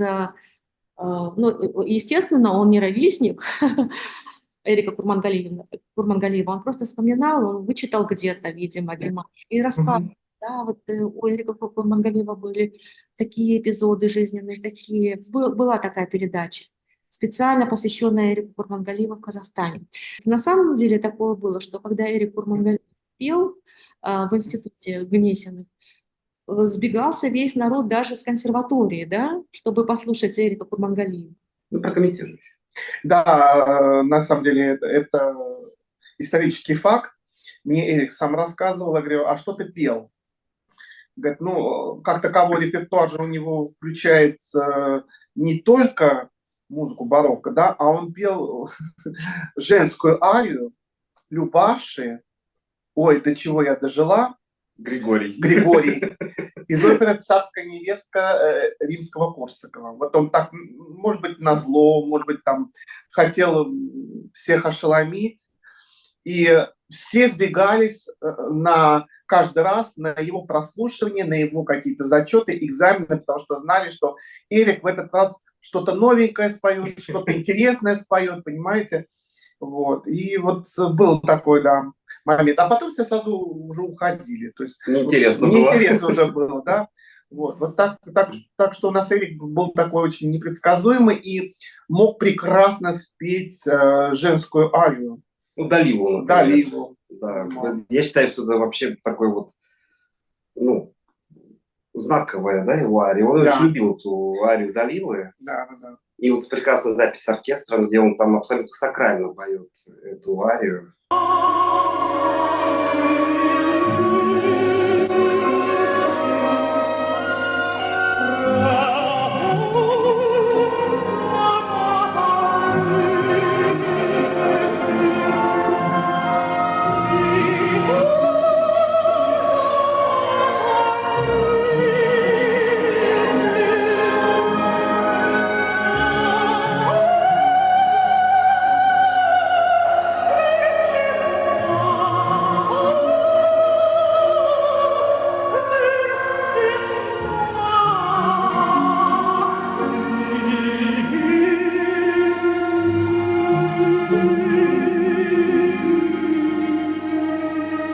А вы слышали песню «Көзімнің қарасы» Абая Кунанбаева? Конечно, да. Угу. Кстати, я слышал, я сначала, потому что он пел в очень низкой тесситуре и, в принципе, в теноровом регистре. Потому что существует две записи, насколько вот я вам выслал. Одна запись аудио, запись, где он поет в теноровом регистре, а вторая запись, по-моему, фильм «Альт Возрождение», там фрагмент этой песни, он поет уже альтовой контртеноровой тесситуре эту песню. Вот. Их можно сопоставить, сравнить. Он очень любил эту песню и всегда с удовольствием ее исполнял.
Покажите, пожалуйста, продемонстрируйте программки. Вот программки, которые достались нам от Эрика. Вот билет такой 93-го года. Вот как раз вот эта трансляция, о которой я вам говорил, первый раз услышал Эрика в исполнении Орфея, Глюк, Орфей Евридика с Яной Ваниловой, Олегом Рябцом 93-го года.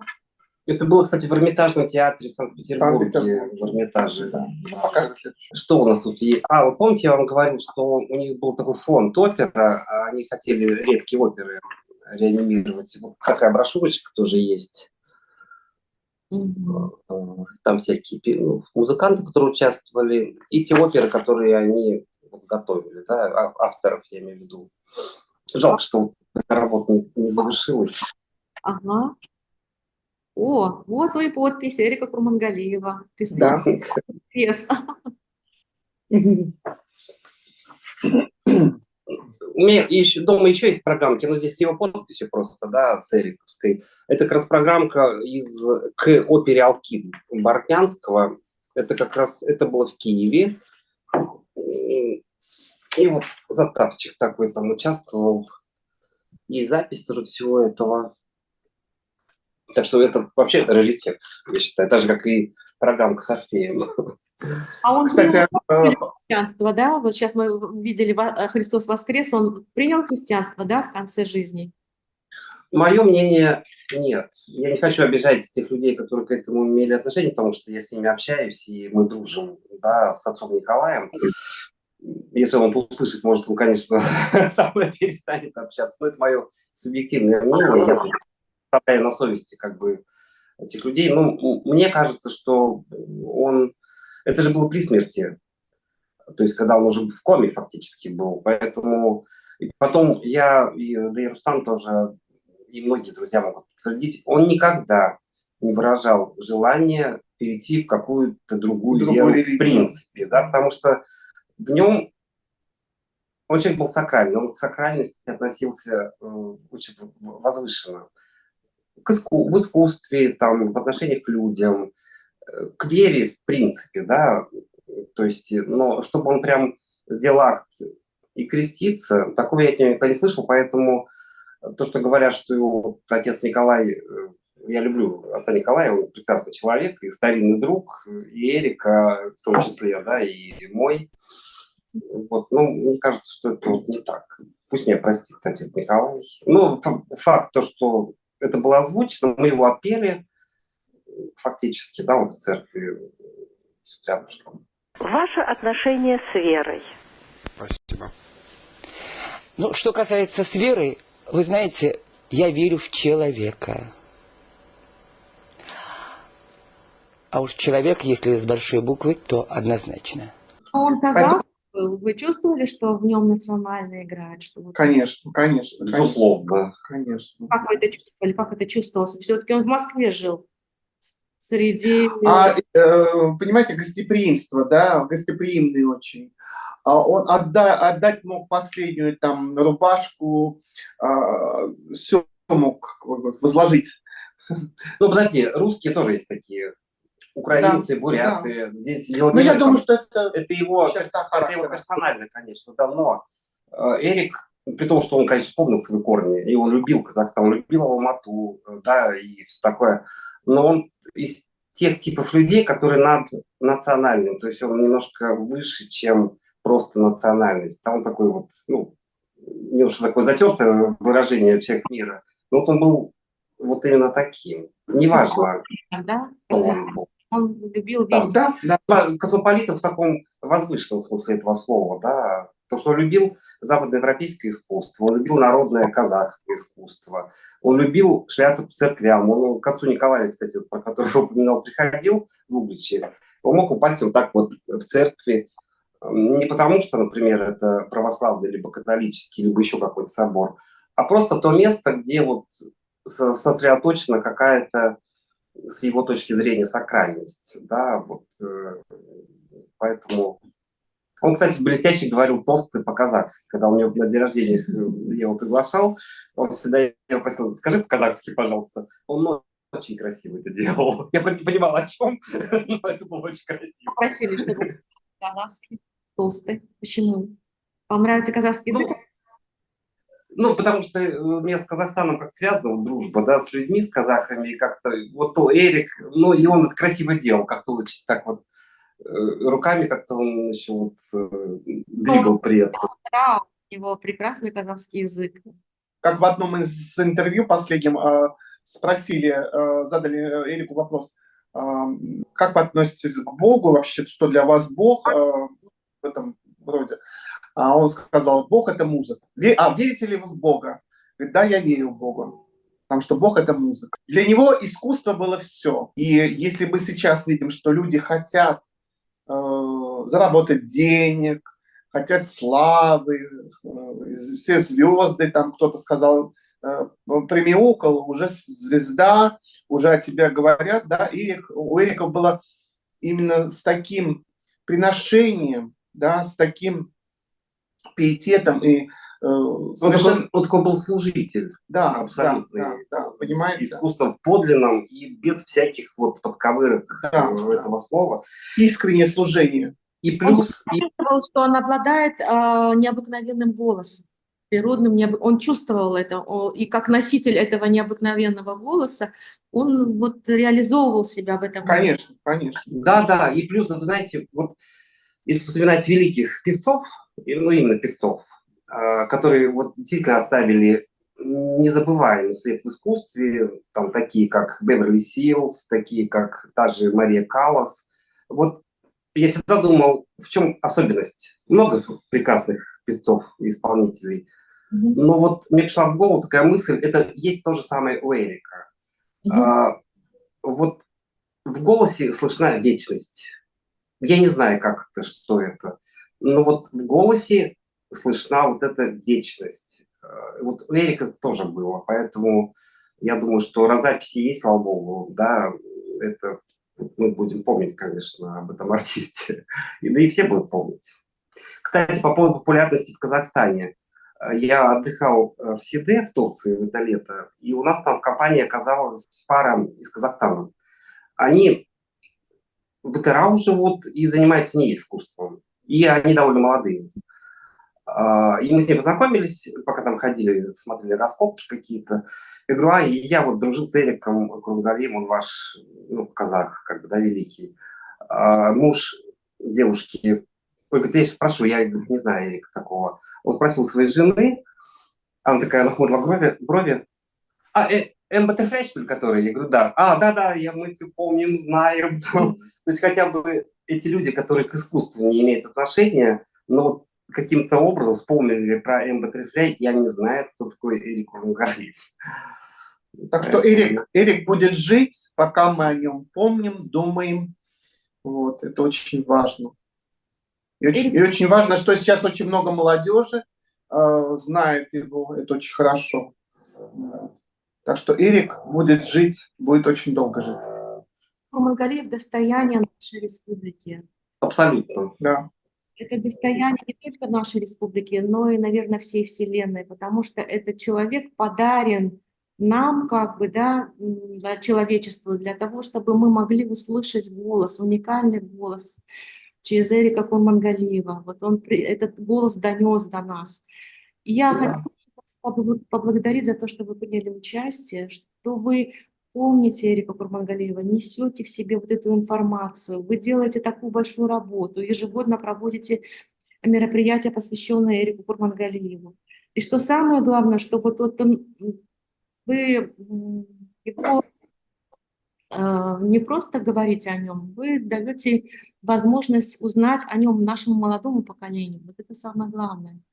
Вот. И наше молодое поколение в лице Платона, в лице Димаша нашего, они уже знают, кто такой Эрик Курмангалиев. Я вот хотела бы, наверное, чтобы знали всегда мы об Эрике Курмангалиеве, и наше видео будет называться «Чтобы помнили». Эрик Курмангалиев. Да, прекрасно. Да. Помнили о нем, говорили, знали о нем. Я думаю, что такие передачи мы будем делать теперь не раз. Мы будем, следующая передача, я надеюсь, уже будет в ноябре, когда мы продемонстрируем вот этот вечер, да, покажем. Я надеюсь, что Платон от лица нашего канала, значит, снимет, сделает запись этого концерта, и мы продемонстрируем потом на нашем канале. Конечно, да. Спасибо. Жанна, спасибо вам за тоже такую идею провести вот такую передачку, сделать. Знаете, Спасибо. как произошло, я вам скажу. Я увидела видео, ну, как обычно, у нас же на YouTube друг другу, YouTube рассылает, делает рассылочки. И мне, значит, выслали Платона видео об Эрике Курмангалиеве. У меня глаза такие большие, потому что я сама передачи. Вообще мой канал начался с Эрика Курмангалиева. Вот эти просмотры, большое количество просмотров и так далее. И когда я увидела его видео, я ему сразу написала: давайте сделаем подкаст. Платон, давайте сделаем подкаст. И он сразу же отозвался. Вот что интересно, сейчас молодое поколение, оно же такое, оно такое эгоистичное, оно в своем каком-то, вот, я не знаю, с какой-то своей ауре, своей атмосфере постоянно. И вот, что интересно, Платон сразу отозвался, потому что Платон, он как бы тоже живет этой музыкой. Он говорит: об Эрике Курмангалиеве, конечно, я расскажу. Конечно, я знаю. Надо будет, я спою. Мы сейчас с Платоном делаем концерты. Вы же знаете, что он уже в концертах наших. Если он споет следующую песню уже, наверное, из репертуара Эрика Курмангалиева что-то, да, это было бы просто замечательно. Вы мне послушали бы и вспомнили ту песню, которую исполнял Эрик Курмангалиев. Может быть, вы подскажете Платону все-таки ваш профессионализм и ваше понимание, что может петь Платон с его голосом? Просто он подскажет. Вы знаете, я и так ему очень много подсказываю и даю, допустим, ему высылаю ноты, он это прекрасно знает, но у Платона есть два преподавателя, с кем он занимается. Я не хочу вмешиваться в педагогический процесс. Я ему об этом писал, говорил, потому что в каждом педагоге есть свои домыслы, он знает, как чего делать и так далее и тому подобное. Я не хочу как бы это вот чисто педагогический такой, потому что я сам тоже и певец, и педагог, потому что я знаю, когда такое есть вмешательство, да, и так далее. Я, допустим, его часто высылаю какие-то определенные ноты, он меня спрашивает какие-то советы, ноты, да, пожалуйста. Но вмешиваться в преподавательский, момент, я не вмешиваюсь, это, я считаю, не совсем правильно. Журнал имеет в виду именно репертуарный. Да, репертуар я ему, конечно, обязательно даю, ноты даю. Преподавательский момент, а вот конкретно практический момент, концерт у нас, чтобы вы ему какую-то возможность дали, что он может себя реализовать вот в этой песне. Потому что мне я думаю, это музыка барокко, Гендель, пожалуйста, Вивальди, то, что Эрик очень любил, Россини, музыка бельканто, Россини, Вакаи, Доницетти, Беллини, то, что Эрик очень любил. Эрик любил музыку именно бельканто 19 века. Вот. И классицизм Моцарт он очень любил и хотел петь. Поэтому это все... У Эрика, вы знаете, чем отличается от многих композиторов, у него большой был репертуарный послужной список. Он, в принципе, пел достаточно большой репертуар. По стилистическому по эпохам и так далее. Поэтому А здесь уже надо, понимаете, мне кажется, здесь надо исходить от своих возможностей как таковых. Понимаете, я всегда иду от своих возможностей. Что я, допустим, какая для меня стоит задача? А задача есть, прежде вокально-техническая. Ты берешь это произведение для того, чтобы там улучшить беглость голоса, улучшить кантилену, улучшить скачки, потому что в каждом произведении есть вокально-технические определенные проблемы, да, и ты это берешь.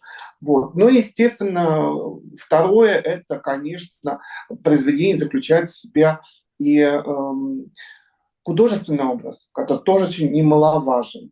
Вот. Поэтому здесь уже каждый выбирает для себя. Эрик очень любил Россини, и в том году мы сделали посвященный Россини целый концерт, посвятили Эрику Курмангалиеву. Да.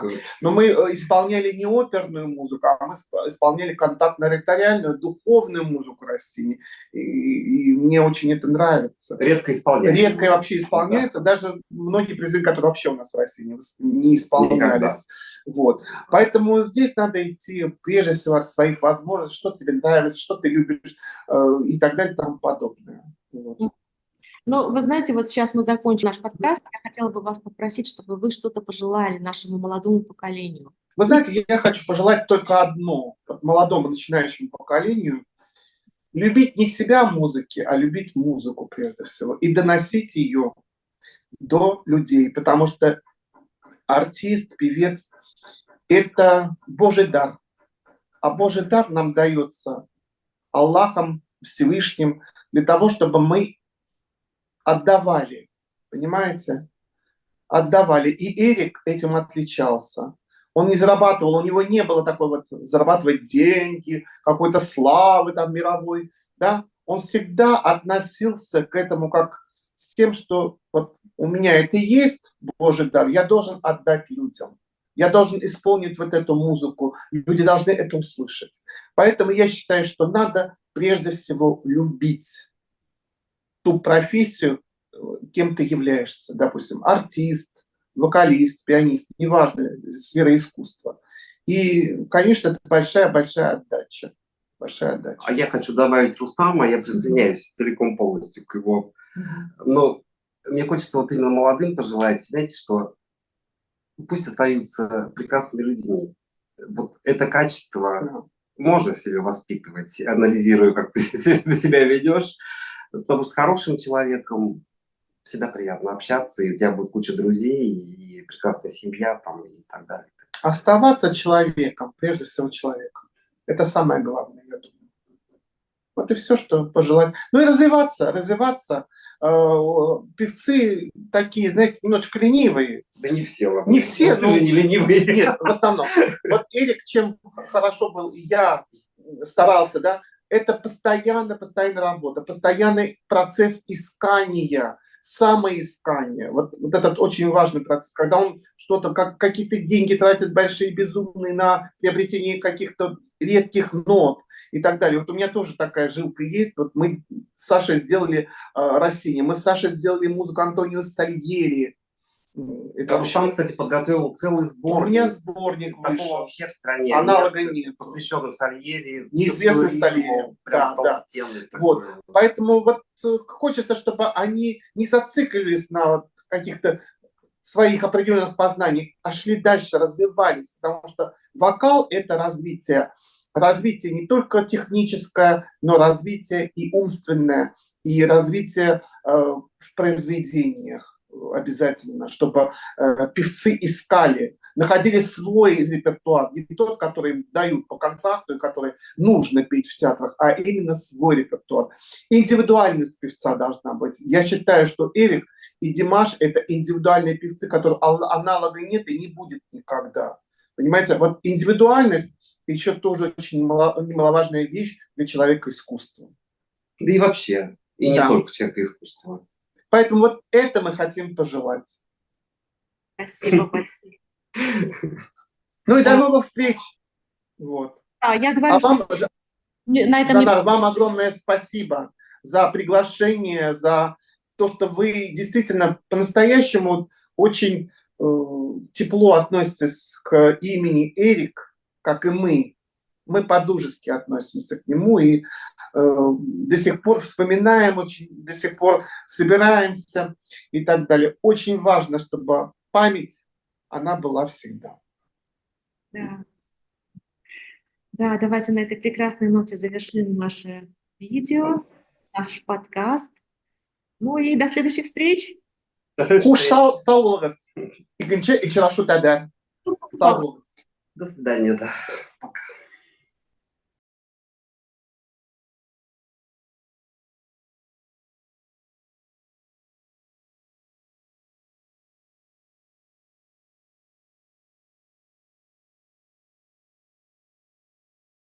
Я стояла на сцене. Вдруг, смотрю, подходит ко мне, значит, идут двое или трое там, молодой парень идет, вот такие у него всегда носил длинные волосы такие, он в таком в летнем, по-моему, что-то было такое лето было, легкое на нем летнее было, он подошел ко мне и, говорит, поздоровался, говорит, ну, говорит, показывает, салем берем, я, говорит, вас пришел, чтобы вам дать приветствие, поздороваться. И сказал, говорит, я Эрик Курмангалиев, я вот приехал сюда, я очень рад, что я вас увидел, познакомился с вами. Ой, я говорю, Айна Лайн, очень приятно, мы так познакомились. Ну, я так уже подзабыла, но не знаю, что к чему. Потом, значит, я услышала его пение. Я когда услышала его пение, я удивилась. Оказывается, он контртенор. Вот почему в консерватории у нас ничего не могли с ним сделать. Потому что действительно с такими голосами у нас никто не работал, да и никто и не был. У нас и не было таких. Вот. Сейчас уже все грамотно знают, а тогда никто ничего не понял, и он поехал в Москву. Оказывается, он когда приехал в Москву, он учился в Гнесинском институте и обратился к Эдерляк. Была такая великолепная певица, камерное пение преподавала, Нина Дерляк. И муж ее был этот Рихтер, музыкант, великий пианист. Они взяли над ним покровительство. И вот пока они были живы, он работал, он ездил за границу. Он, можно сказать, очень много поездил по заграницам. Ну, там все-таки знают, что такое пение. Там же церковное пение очень высоко ценится. И он там много ездил. Когда, значит, так получилось, эти люди умерли, его фактически, можно сказать, которые держали его, были фактически ему как отец и мать, и он остался один. А он оказался, в общем, беспомощным человеком, непрактичным. когда нет людей, которые могут за тебя, как говорится, поболеть, это очень трудно. А потом, значит, о нем сняли фильм «При жизни». У него есть фильм, где он на верблюде скачет, приехал к себе на родину, туда, а у него, по-моему, не то мама врач, папа учитель, или папа врач, мама учитель, что-то. Он, в общем, был из такой интеллигентной семьи. Но вот там он, я даже удивился, я говорю, ну надо же скачет на верблюде. Так быстро летел, я даже не думал, как не боится. Но потом я так, ну потом уже, когда я видел в Эмиратах, как делают скачки верблюжьи, я говорю, ну теперь мне понятно, почему Эрик так хорошо ездил на верблюде. Причем не просто, а скакал полным ходом. Вот. И когда я это увидел, этот фильм, я тогда только узнала, что Эрик скончался. Я говорю, ой, как жалко. Потому что до этого, последний раз мы с ним встречались, у нас вот этот фильм снимали «Музыкальный параллель». Да, а до этого я слушала, по телевидению показывали фрагменты его выступления. Он пел «Мадам Баттерфляй» сейчас, не больше, не меньше. И потом пел Ваню из Ивана Сусанина. Вот тут я его видела. Думаю, ну надо же, мы его не оценили. То есть я считаю, что Эрик Курмангалиев – это незаслуженно забытый, великолепный, можно сказать, ну просто это феномен, который мы недооценили, к сожалению. Вот сейчас мы хватились, а его уже нет в живых. А он мог бы очень многое сделать, потому что он пел только высокую классику. Пел высокую классику и потом пел свои народные песни. Казахские народные, у него очень красиво звучал. У него не просто, знаете, вот такой вот, знаете, вот как тенор. Он был, вот открываешь глаза и слышишь настоящий меццо-сопрано. Вот эта старинная церковная классика, это был бы номер один и единственный. У нас таких больше не было и нет, и наверняка не скоро будет.